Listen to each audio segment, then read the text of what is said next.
Assalamu alaikum students. My name is Dr. Samiullah and I am biology lecturer in Superior Group of Colleges. My dear students, जिन topic पे हम discussion कर रहे हैं वो human digestive system है और आज हम इस ह्यूमन डाइजेस्टिव सिस्टम में एब्जॉर्प्शन ऑफ फूड से इस टॉपिक को स्टार्ट करेंगे।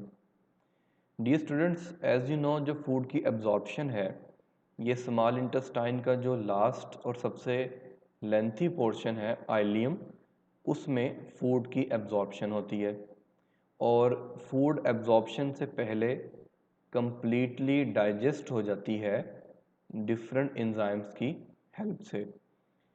माय डियर स्टूडेंट्स, अगर आप आइलियम का स्ट्रक्चर देखें तो आइलियम के अंदर आपको इंटेस्टाइन की फोल्डिंग्स नज़र आएंगी, फिर उनके ऊपर आपको फिंगर लाइक स्ट्रक्चर्स नज़र आएंगे which are known as villi. अगर आप एक फिंगर लाइक स्ट्रक्चर विलाई को ये देखें तो हमने इसको इनलार्ज करके आपको यहाँ पे दिखाया। अब इस विलाई में जो मज़ीद छोटे छोटे सेल्स हैं जिनको हम एपिथेलियल सेल्स ऑफ विलाई कहते हैं।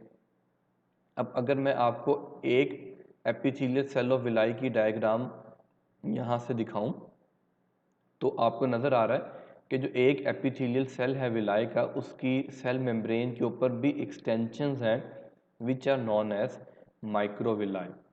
तो my dear students, microvilli cell membrane extensions हैं एपिथेलियल सेल्स की and villi finger like structures हैं आइलियम के अंदर और इंटेस्टाइन की फोल्डिंग्स।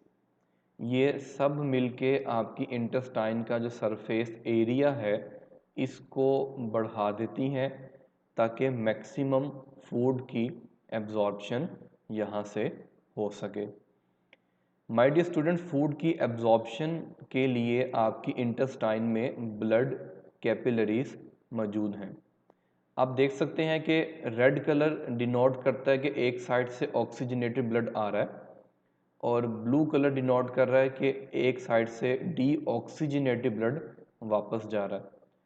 तो ऑक्सीजनेटेड ब्लड यानी कि आर्टरीज और डीऑक्सीजनेटेड ब्लड यानी कि वेन्स, इनको कनेक्ट करने के लिए दरमियान में कैपिलरीज का नेटवर्क होता है। डियर स्टूडेंट्स, हमारी विलाई के अंदर कैपिलरीज के नेटवर्क के अलावा एक और कैपिलरी मौजूद है जिसको लैक्टील का नाम दिया जाता है। ये जो लैक्टील है ये आपकी ब्लड कैपिलरी नहीं है, ये आपकी लिम्फेटिक सिस्टम की कैपिलरी है। डियर स्टूडेंट्स, आपके बॉडी में लिम्फेटिक सिस्टम भी एक ऐसा सिस्टम है जिसका बिल्कुल मैकेनिज़्म आपके ब्लड सर्कुलेटरी सिस्टम से रिजेम्बलेंस रखता है। हम सिर्फ यहाँ पे ये डिस्कस करेंगे आपके बॉडी में एक जो लिम्फेटिक सिस्टम है उसकी एक कैपिलरी जिसका नाम लैक्टील है, वो भी आपकी विलाई के स्ट्रक्चर में मौजूद है। माय डियर स्टूडेंट्स, यहाँ पे आप देख सकते हैं कि आपकी जितनी भी फूड ब्लड एब्जॉर्ब करेगा वो फूड आपकी बॉडी में ब्लड के थ्रू डिस्ट्रीब्यूट होने से पहले वो फूड सबसे पहले आपके लिवर के पास जाएगी और ऐसा काम आपकी हेपेटिक पोर्टल वेन करेगी। स्टूडेंट्स, मैं आपको ये कहना चाह रहा हूँ कि आप जो कुछ भी खाएंगे वो आपकी इंटेस्टाइन से एब्जॉर्ब होके आपके ब्लड में शामिल हो जाएगा। वो ब्लड सबसे पहले आपके लिवर के पास जाएगा और कौन सी वेन उसको लिवर के पास लेकर जाएगी? Hepatic portal vein. Liver select करेगा कि आपने जो चीज़ें खाई थी क्या वो आपकी सेहत के लिए अच्छी थी, बुरी थी, किस चीज़ को आपकी बॉडी में रहना चाहिए और किस चीज़ को बॉडी से निकल जाना चाहिए। तो ये सारी चीज़ें आपका जो लिवर है वो सेलेक्ट करेगा, इसलिए आप जो कुछ भी खाएंगे वो सबसे पहले आपके लिवर के पास पहुंचेगा। एब्जॉर्प्शन ऑफ फूड में जैसे कि सिंपल शुगर यानी कि मोनोसेकेराइड्स और जो अमाइनो एसिड्स हैं ये आपकी डाइजेस्टेड फूड से डिफ्यूजन और एक्टिव ट्रांसपोर्ट के थ्रू आपकी ब्लड कैपिलरीज में एब्जॉर्ब हो जाएंगे। इसी तरह फैटी एसिड और ग्लिसरॉल जो आपकी डाइजेस्टेड फूड से रिलीज़ होंगे वो भी थोड़ी क्वांटिटी में आपके ब्लड कैपिलरीज में एब्जॉर्ब हो जाएंगे। लेकिन माय डियर स्टूडेंट्स, नेचर ने आपके लिए एक बड़ा बेनिफिशियल प्रोसेस यहाँ पर रखा है कि ज़्यादा बड़ी क्वांटिटी में जो फैटी एसिड और ग्लिसरॉल्स होते हैं वो आपके ब्लड कैपिलरीज में नहीं जाते, क्योंकि आपकी इंटेस्टाइन के सेल्स इन फैट्स को जोड़ के इकट्ठा करके बड़े फैट मॉलिक्यूल बना देती हैं, ताकि वो जो बड़ा फैट मॉलिक्यूल है वो आपकी ब्लड कैपिलरी में ना जाए, बल्कि वो आपके लिम्फ कैपिलरी में जाए, जिसका नाम लैक्टील है। लिम्फ में वो फैट जमा होने के बाद उसके साथ प्रोटीन मिला के हम उसको लाइपोप्रोटीन में कन्वर्ट कर लेते हैं, और ज़रूरी एक्शन के बाद इसको हम ब्लड में रिलीज़ कर देते हैं। डियर स्टूडेंट्स, आपने ये समझा कि फैट्स हज़म होने के बाद जब फैटी एसिड और ग्लिसरॉल बनेंगे तो उनको हम डायरेक्ट ब्लड में नहीं भेजेंगे, हम उनको पहले लिम्फेटिक सिस्टम में भेजेंगे, और लिम्फेटिक सिस्टम उनको ज़रूरी एक्शंस के बाद ब्लड में रिलीज़ करेगा, ताकि वो फैट आपके ब्लड वेसल्स को ब्लॉक ना करें और ब्लड वेसल्स को नैरो ना करें। एब्जॉर्प्शन ऑफ फूड को समराइज़ करने के लिए हम इस डायग्राम से इसको दोबारा एक दफ़ा एक्सप्लेन करते हैं। ये आप देख रहे हैं आपके डाइजेस्टिव सिस्टम की जो स्पेस है जहाँ आपकी फूड पड़ी हुई है, ल्यूमेन ऑफ गट। ये आपकी फिंगर लाइक स्ट्रक्चर विलाई के सेल्स हैं जिनमें माइक्रोविलाइज आपने देखी। ये आपकी ब्लड कैपिलरीज हैं जिसमें ब्लड फ्लो कर रहा है, और ये आपकी लैक्टील है जिसमें लिम्फेटिक सिस्टम का लिम्फ फ्लो कर रहा है। डियर स्टूडेंट्स, फूड की डाइजेशन से जो मोनोसेक्राइड्स बनेंगे, वो ग्लूकोज हो, फ्रुक्टोज हो या ग्लैक्टोज हो, जो भी मोनोसेक्राइड्स हैं या आप येलो सर्कल्स में देख सकते हैं, वो डिफ्यूजन और एक्टिव ट्रांसपोर्ट के थ्रू आपके इन सेल्स को क्रॉस करते हुए ब्लड में एंटर हो जाएंगे। इसी तरह फूड की डाइजेशन से अमाइनो एसिड या 2 अमाइनो एसिड जिनको डाइपेप्टाइड कहते हैं या 3 अमाइनो एसिड जिनको ट्राईपेप्टाइड कहते हैं, ये सारे अमाइनो एसिड्स जब आपकी विलाई के सेल्स के पास गुजरने लगेंगे तो ये सारे सिंगल अमाइनो एसिड में कन्वर्ट हो जाएंगे, यानी कि एक अकेला अमाइनो एसिड सेल के अंदर जाएगा और फिर वो वहाँ से ब्लड कैपिलरी में चला जाएगा। यानी कि एक ही अमाइनो एसिड आपके सेल से गुजर सकेगा, 2 अमाइनो एसिड इकट्ठे नहीं गुजर सकते, 3 भी नहीं गुजर सकते, इसलिए उनको हमें पहले ब्रेक डाउन करना पड़ेगा एंजाइम्स के थ्रू। जो छोटे फैटी एसिड हैं, छोटी चेन वाले, वो आप ग्रीन सर्कल में देख सकते हैं, वो भी बड़ी आसानी से सेल्स क्रॉस करके ब्लड में चले जाएंगे। लेकिन माय डियर स्टूडेंट्स, जो बहुत बड़े फैटी एसिड हैं और बहुत बड़े मॉलिक्यूल हैं जैसे कि विटामिन ए, डी, ई और के, ये इतने बड़े बड़े मॉलिक्यूल्स होते हैं कि इनका ब्लड कैपिलरीज में जाना नामुमकिन है। इसीलिए जो ये लॉन्ग चेन फैटी एसिड होते हैं और जो ग्लिसरॉल्स होते हैं, जब ये आपकी सेल यानी कि एपिथेलियल सेल को क्रॉस कर रहे होते हैं तो आपका सेल इनको दोबारा से मिला के एक बड़ा फैट का मॉलिक्यूल बना देगा। अब ये जो बड़ा फैट का मॉलिक्यूल बनेगा ये ब्लड कैपिलरी में एंटर नहीं हो सकता क्योंकि उसका साइज़ बड़ा हो गया, इसलिए अब ये लैक्टील कैपिलरी लिम्फेटिक सिस्टम में चला जाएगा। और ये हमने जानबूझकर ऐसा करवाया ताकि आपके जो फैट्स हैं वो डायरेक्ट ब्लड में ना एंटर हों।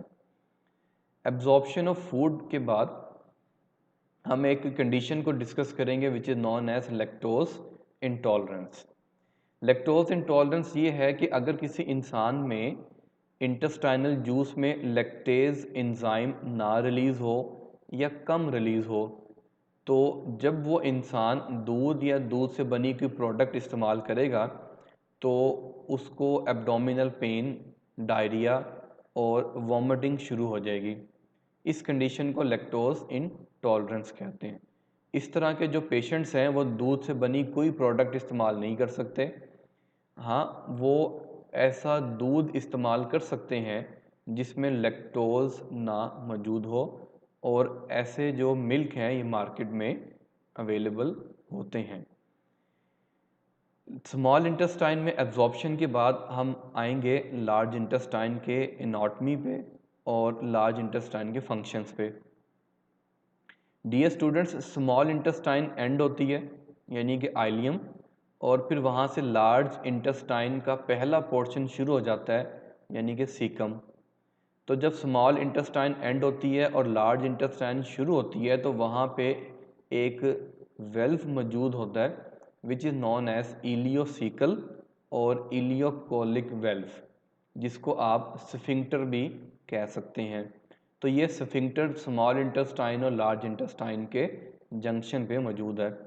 लार्ज इंटेस्टाइन का जो पहला पोर्शन है वो सीकम है, ये ब्लाइंड एंड होता है यानी कि यहाँ से ये बंद है, और इसके आगे फिंगर की तरह एक छोटा सा स्ट्रक्चर लगा हुआ है जिसको हम अपेंडिक्स कहते हैं।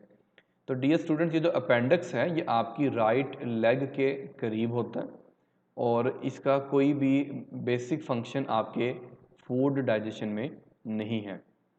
सीकम के बाद अगला पोर्शन शुरू होता है कोलॉन। कोलॉन में असेंडिंग कोलॉन, फिर ट्रांसवर्स कोलॉन, और फिर नीचे आती है डिसेंडिंग कोलॉन, और फिर ये जो कर्व होती है ये सिग्माइड कोलॉन। तो ये कोलॉन जो है ये आपकी लार्ज इंटेस्टाइन का सबसे बड़ा एरिया है जिसको असेंडिंग, ट्रांसवर्स, डिसेंडिंग और सिग्माइड कोलॉन में डिवाइड किया जाता है। कोलॉन के बाद आपकी रेक्टम जो फीसिस को स्टोर करेगा, और उसके बाद एनस है जहाँ से फीसिस बॉडी से बाहर रिलीज हो जाएंगे। तो डियर स्टूडेंट्स, ये लार्ज इंटेस्टाइन की एनाटॉमी है। लार्ज इंटेस्टाइन के फंक्शंस के बारे में अगर हम बात करें तो लार्ज इंटेस्टाइन का सिर्फ एक बेसिक फंक्शन है कि वो आपकी अनडाइजेस्टेड फूड में से ये वो फूड है जो स्मॉल इंटेस्टाइन से लार्ज इंटेस्टाइन में आई, क्योंकि ये डाइजेस्ट नहीं हो पाई, तो इसमें से पानी और साल्ट को एब्जॉर्ब कर लेना। पानी और साल्ट एब्जॉर्ब कर लेने के बाद जो कुछ बचेगा वो फीसिस होंगे, फीकल मैटर होगा, जिसमें आपके इंटेस्टाइन के कुछ बैक्टीरिया, प्लांट फाइबर यानी कि सेलुलोज, वो आप हज़म नहीं कर पाते, इंटेस्टाइन के टूटे हुए स्लग्ड ऑफ सेल्स, आपके इंटेस्टाइन का म्यूकस, लीवर से रिलीज़ होने वाला फैट यानी कि कोलेस्ट्रॉल, और बाइल पिगमेंट। ये बाइल पिगमेंट लीवर के बाइल के अंदर मौजूद था और ये आपके फीसिस का कलर प्रोड्यूस करेगा, और इसके अलावा थोड़ी क्वांटिटी में पानी। ये फीसिस की केमिकल कंपोजिशन है। इसके अलावा आपकी लार्ज इंटेस्टाइन में कुछ बैक्टीरिया भी मौजूद हैं जो विटामिन के प्रोड्यूस करते हैं, और बैक्टीरिया हमारे लिए विटामिन के प्रोड्यूस करते हैं, और इन रिटर्न हम बैक्टीरिया को रहने के लिए अपनी इंटेस्टाइन में जगह देते हैं और बैक्टीरिया को हम फूड प्रोवाइड करते हैं। तो ये हम दोनों का म्यूचुअलिस्टिक रिलेशनशिप है, हमारी इंटेस्टाइन का और बैक्टीरिया का। लार्ज इंटेस्टाइन के आखिरी जो दो पोर्शंस हैं इसमें रेक्टम और एनस शामिल है। रेक्टम वो पोर्शन है हमारी लार्ज इंटेस्टाइन का जिसमें फीसिस थोड़ी देर के लिए स्टोर होते हैं और फिर उनको हम एनस के थ्रू बॉडी से बाहर रिलीज़ कर देते हैं। अब जो एनस है ये असल में एक ओपनिंग है जहाँ से फीसिस हमारी बॉडी से बाहर रिलीज़ होंगे। एनस के पास दो तरह के स्फिंक्टर मसल्स हैं, इनर स्फिंक्टर और एक्सटर्नल स्फिंक्टर। जो इनर स्फिंक्टर है वो स्मूथ मसल्स का बना होता है, वो आपके कॉन्शियस कंट्रोल में नहीं है, लेकिन जो बाहर वाला स्फिंक्टर है एक्सटर्नल, वो स्ट्रिप्ड मसल्स का बना होता है, वो आपके कॉन्शियस कंट्रोल के मुताबिक काम करेगा। माय डियर स्टूडेंट्स, हम इस बात को समझ रहे हैं कि जब फीसिस हमारे रेक्टम में फिल हो जाएंगे तो हमारा रेक्टम ब्रेन को एक मैसेज भेजेगा कि आपको रेक्टम खाली करने की, एम्प्टी करने की ज़रूरत है। इसको डेफिकेशन रिफ्लेक्स कहते हैं, यानी कि एक विश जनरेट होती है कि हमें फीसिस को रिमूव कर देना चाहिए, लेकिन आप अपनी मर्ज़ी से उन फीसिस को रिमूव करते हैं क्योंकि आपका ये जो एक्सटर्नल स्फिंक्टर है ये आपकी मर्ज़ी से काम करेगा। लेकिन ये स्फिंक्टर आपकी मर्ज़ी से काम नहीं करता जब आप बहुत छोटे होते हैं। तो छोटे बच्चों में ये स्फिंक्टर किस तरह से कंट्रोल होता है, अभी ये छोटे बच्चों का नर्वस सिस्टम इस चीज़ को नहीं जानता, इसलिए छोटे बच्चे फीसिस को रेक्टम में अपनी मर्ज़ी से स्टे नहीं करवा सकते। लेकिन जैसे जैसे वो बड़े होते हैं वो सीख जाते हैं कि कब तक हमने फीसिस को रेक्टम में रखना है और कब और कहाँ पे जाके उन फीसिस को रेक्टम से हमने रिलीज़ कर देना है।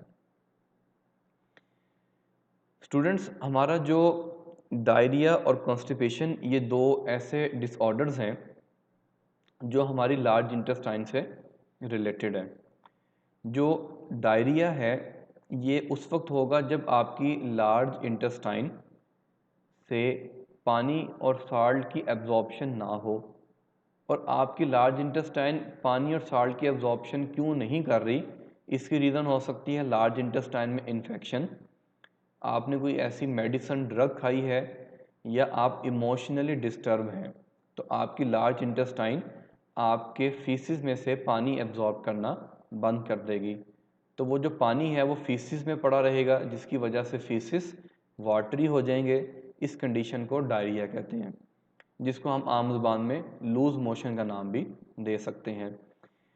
माय डियर स्टूडेंट्स, अगर डायरिया को ट्रीट ना किया जाए तो आपकी बॉडी में पानी की कमी हो जाएगी, डिहाइड्रेशन हो जाएगी, जिनसे डेथ भी हो सकती है। अगर हम डायरिया के ऑपोजिट बात करें तो वो कंस्टिपेशन है, जिसको उर्दू में कब्ज़ का नाम दिया जाता है। अगर आपकी लार्ज इंटेस्टाइन बहुत ज़्यादा क्वांटिटी में पानी एब्जॉर्ब कर ले तो आपके जो फीसिस हैं वो इतने ज़्यादा हार्ड हो जाएंगे कि उनको इंटेस्टाइन से रेक्टम से रिमूव करना ही मुश्किल हो जाएगा। इस कंडीशन को कंस्टिपेशन का नाम दिया जाता है।